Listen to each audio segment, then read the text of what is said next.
This video is to show some of the interesting things that can be done with scores. What we're using scores as here is a kind of variable. So what we've got are three sticks, A, B and C, and they set either score A, score B or score C to be 1 or 0.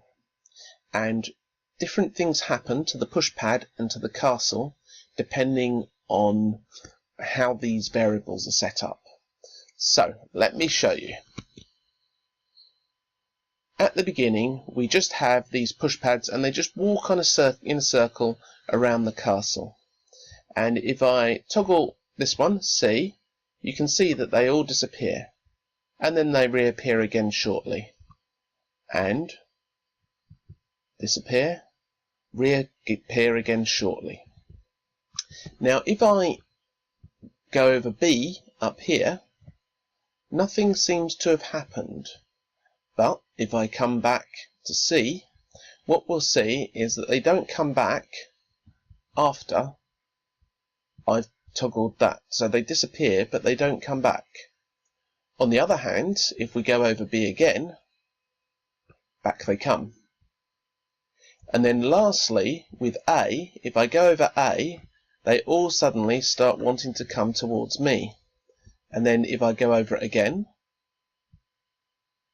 they start wanting to go back and circle around the tower.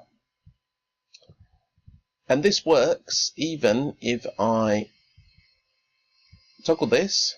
So now they want to come and see me, and I'm going to toggle this one to turn off their creation and toggle this one.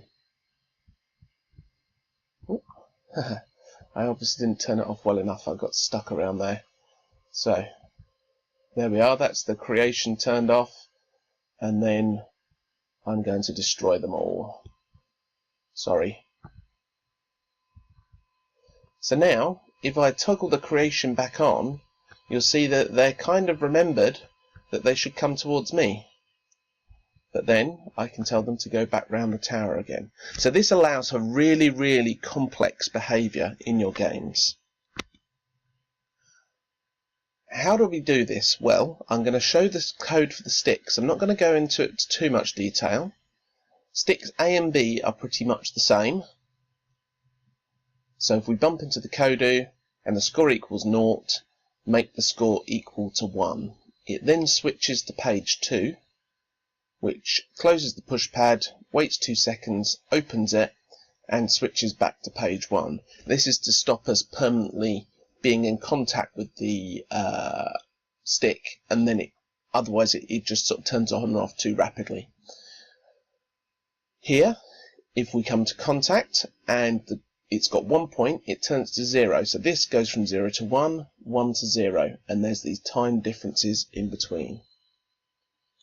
This one here is slightly different.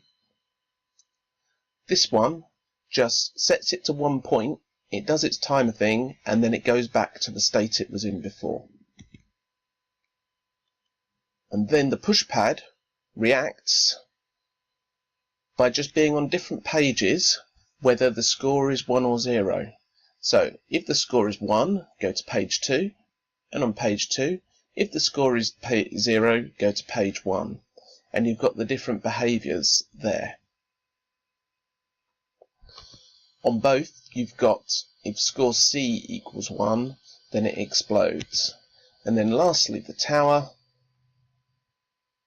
If you've got C and B both at 0, then it creates push pads, otherwise it doesn't. So this means that you can toggle the push pads on and off.